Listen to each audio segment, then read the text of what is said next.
Hello students, welcome to greenfield study চ্যানেলের পক্ষ থেকে আপনাদেরকে জানাই আন্তরিক শুভেচ্ছা ভালোবাসা। তো আজকে আমি তোমাদের সাথে শেয়ার করব পশ্চিমবঙ্গ মধ্যশিক্ষা পর্ষদের দ্বাদশ শ্রেণীর ইতিহাস বিষয়ের মডেল কোশ্চেন পেপার 7 আজকে আলোচনা করব। তো থার্ড সেমিস্টারের কোশ্চেন। ওকে, তো সঠিক উত্তরটি নির্বাচন করো। তো আরবীয় পর্যটক অল বিরুনি ভারতে আসেন মোহাম্মদ ঘুরির রাজত্বকালে, সুলতান মাহমুদের রাজত্বকালে, গিয়াসউদ্দিন তুগলকের রাজত্বকালে, না কুতুবউদ্দিন আইবকের রাজত্বকালে। তো রাইট দ্য অ্যান্সার হবে বি, সুলতান মাহমুদের রাজত্বকালে আরবীয় পর্যটক অল বিরুনি ভারতে আসেন। এরপরে আমরা আলোচনা করব 2 নম্বর, মার্কো পোলো দক্ষিণ ভারতে কোন রাজ্যকে বিশ্বের সবচেয়ে ধনী প্রদেশ বলে উল্লেখ করেছেন? পাণ্ড্য রাজ্য, হৈসল রাজ্য, মহীশূর রাজ্য, হাম্পি রাজ্য। তো সঠিক উত্তরটি হবে এ, পাণ্ড্য রাজ্য। ভারতের কোন সুলতান ইবন বতুতাকে দিল্লির কাজী হিসাবে নিয়োগ করেছিলেন? ওকে, আলাউদ্দিন খলজি, মোহাম্মদ বিন তুগলক, ফিরোজ শাহ তুগলক, সিকান্দার লোদি। তো সঠিক উত্তরটি হবে বি, মোহাম্মদ বিন তুগলক। এরপরে 4 দাগের, মার্কো পোলোর মতে দক্ষিণ ভারতীয়গণ ড্যাশ প্রাণীর পুজো করতেন? কোন প্রাণীর এখানে পূজা করতেন? ষাঁড়। রাইট দ্য অ্যান্সার হবে সি। 2টি শুভ নক্ষত্রের উত্থান এবং 2টি মহাসাগরের মিলন গ্রন্থটি লিখেছেন কে? আল মাসুদি, আব্দুর রাজ্জাক, আল বিরুনি, মার্কো পোলো। তো আব্দুর রাজ্জাক হবে সঠিক উত্তর। এরপরে আমরা আলোচনা করব 6 দাগের, মার্কো পোলো 1992 খ্রিস্টাব্দে ভারতের ড্যাশ উপকূলে এসে পৌঁছেছিলেন? করমণ্ডল, মালাবার, কোঙ্কণ, না গুজরাট? তো সঠিক উত্তরটি হবে এ, করমণ্ডল উপকূলে। এরপরে 7 বিবৃতি এ আর, ভারতের উত্তর ও দক্ষিণ প্রান্তে ভক্তিবাদের প্রকৃতি হুবহু এক ছিল না। দক্ষিণ ভারতের বর্ণভেদের তীব্রতা তেমন না থাকলেও উত্তর ভারতে বৈদিক ব্রাহ্মণবাদ, বর্ণবাদ ও জাতিভেদের প্রভাব ছিল তীব্র। নিচের কোন বিকল্প বিবৃতিটি মানে সঠিক আর কি? এখানে সঠিক উত্তরটি হবে এ ও আর উভয় সঠিক, আর হলো এর সঠিক ব্যাখ্যা। এরপরে দেখো 8 দাগে, নিম্ন প্রদত্ত ভেনচিত্রে কোন বিকল্পটি ভক্তি আন্দোলন, শিখ ধর্ম ও আদিগ্রন্থ সঠিকভাবে ব্যাখ্যা করেছে? এখানে সঠিক উত্তরটি হবে বি, 2 নম্বরটা। ওকে, ভক্তিবাদ ও সুফিবাদের উদ্ভব ঘটেছিল কোন যুগে? পাল যুগে, সেন যুগে, সুলতানি যুগে, মোগল যুগে? তো সঠিক উত্তরটি হবে সি, সুলতানি যুগে ঘটেছিল। বাংলায় বৈষ্ণব ধর্মের জোয়ার এনেছিলেন কোন বৈষ্ণব সাধক? শ্রী চৈতন্য, রামানুজ, না বল্লভাচার্য, না শ্রী চৈতন্যদেব, না কবির? তো সঠিক উত্তরটি হবে সি, শ্রী চৈতন্যদেব। নিম্নলিখিত কোন সুফি সিলসিলার অনুগামীরা সঙ্গীত সাধনার বিরোধী ছিলেন? চিশতি, সুরাবর্দী, কাদরি, নকশবন্দি? তো সঠিক উত্তরটি হবে ডি, নকশবন্দি। কোন সুফি সাধকের স্মরণার্থে কুতুব মিনার নির্মিত হয়েছিল? খাজা মঈনুদ্দিন চিশতি, নিজামুদ্দিন আউলিয়া, কুতুবউদ্দিন বখতিয়ার কাকি, শেখ শিহাব উদ্দিন সুরাবর্দী? তো সঠিক উত্তরটি হবে কুতুবউদ্দিন বখতিয়ার কাকি। রাইট দ্য অ্যান্সার হবে সি আর কি। এরপরে আমরা আলোচনা করব 13 দাগের কোশ্চেন।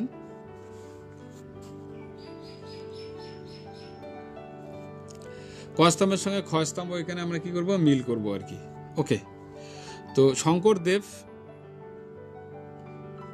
শঙ্করদেব হবে হরিশ চন্দ্র উপাখ্যান।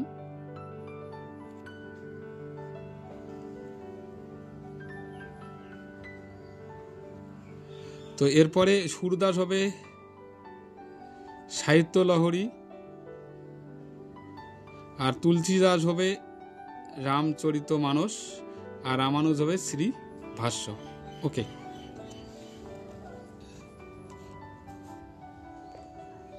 এরপরে আলোচনা করব 14 নম্বর, ইলিয়াস বংশের এই শাসক কামরূপ রাজ কামেশ্বরকে পরাজিত করেন। তিনি ছিলেন শিক্ষা সাহিত্যের পৃষ্ঠপোষক। তার পাণ্ডিত্যের জন্য তিনি আল ফাজিল ও আল কামিল উপাধিতে ভূষিত হন। তিনি কে?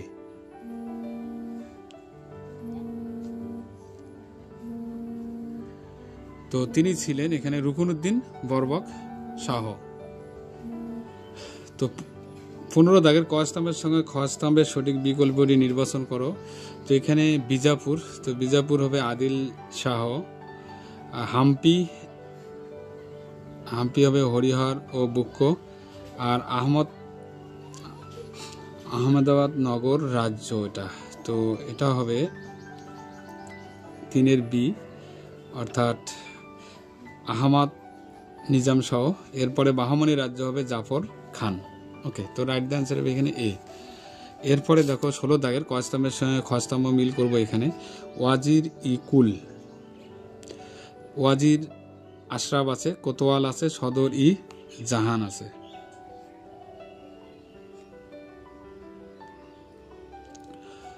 তো 16 এখানে সঠিক উত্তর হবে এ। তো ওয়াজির ই কুল প্রধানমন্ত্রী, ওয়াজির ই আশরাফ, তো ওয়াজির আশরাফ হবে রাজ দরবার দেখাশোনা যারা করতো আর কি। কোতোয়াল হবে পুলিশ বিভাগের প্রধান, আর সদর ই জাহান হবে বিচার বিভাগের প্রধান।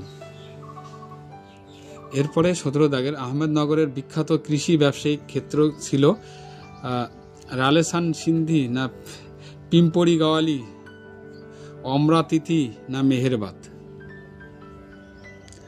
তো সঠিক উত্তরটি হবে এখানে বি। এরপরে দেখো ভারতের যে মধ্যযুগীয় তীর্থস্থান পম্পা ক্ষেত্র নামে পরিচিত আহমেদনগর, মালেনাডু, বেলারু, হাম্পি। তো সঠিক উত্তরটি হবে এখানে ডি, হাম্পি। চাঁদ বিবিকা মহল,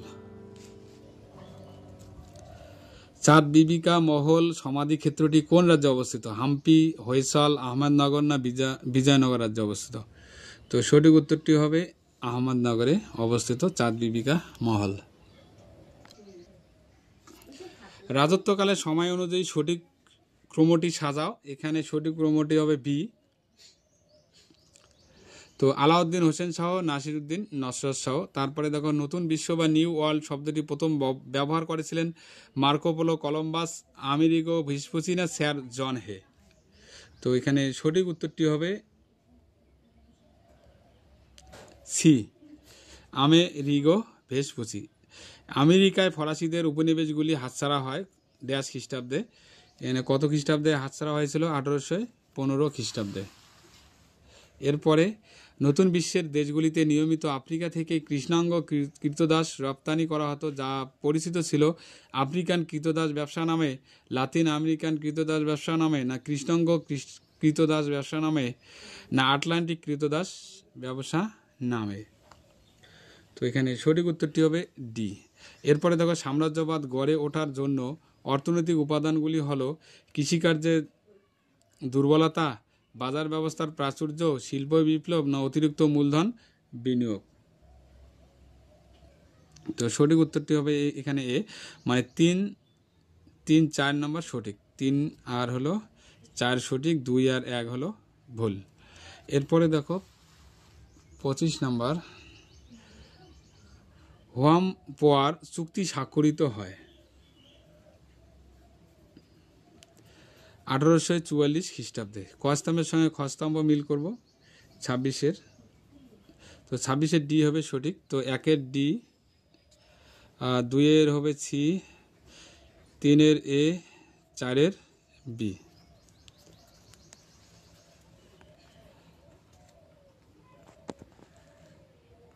এরপরে 27 নম্বর কোশ্চেনটি, অন লিবারিটি গ্রন্থটি লিখেছিলেন ড্যাশ? জেমস মিল, জন স্টুয়ার্ট মিল, বেনথাম, মেকিয়াভেলি।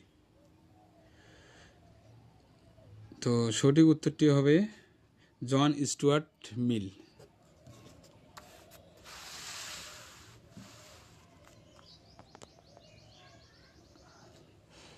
জুলি ফেরি যে দেশের লেখক ছিলেন? France, England, Germany, America.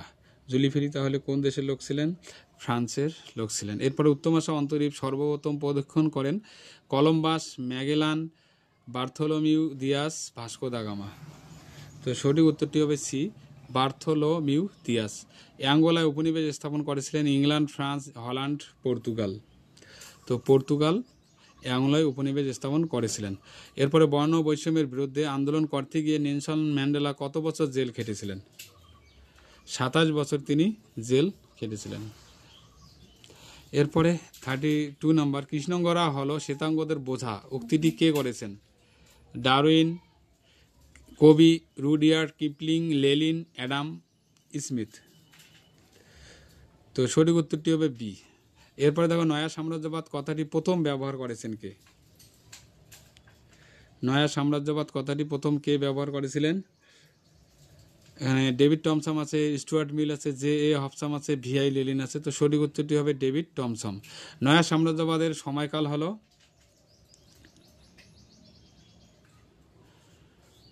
1870 থেকে 1914 খ্রিস্টাব্দ পর্যন্ত। এটা হলো নয়া সাম্রাজ্যবাদের সময়কাল।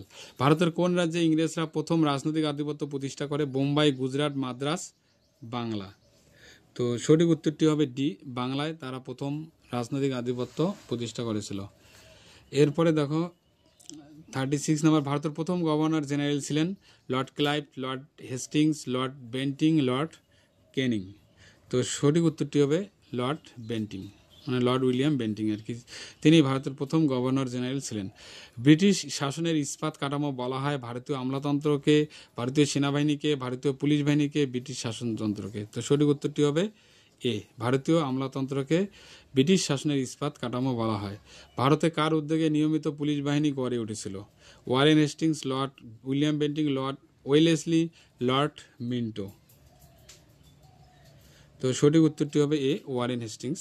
এরপরে কে ভারতীয়দের নিয়ে ভারতে স্থায়ী সেনাবাহিনী গড়েছিলেন? Captain Hugh Rose, sir Napier, captain Stringer Lawrence না লর্ড রিপন? তো সঠিক উত্তরটি হবে সি, ক্যাপ্টেন স্ট্রিঞ্জার লরেন্স। এরপরে কস্তম্ভের সঙ্গে খস্তম্ভ মিল করব। 40 দাগের কোশ্চেনটি। তো 40 দাগের কোশ্চেনটি সঠিক উত্তরটি হবে ডি, একের ডি। রাজস্ব বোর্ড 1773 সালে গড়ে ওঠে। ভ্রাম্যমাণ কমিটি 1772,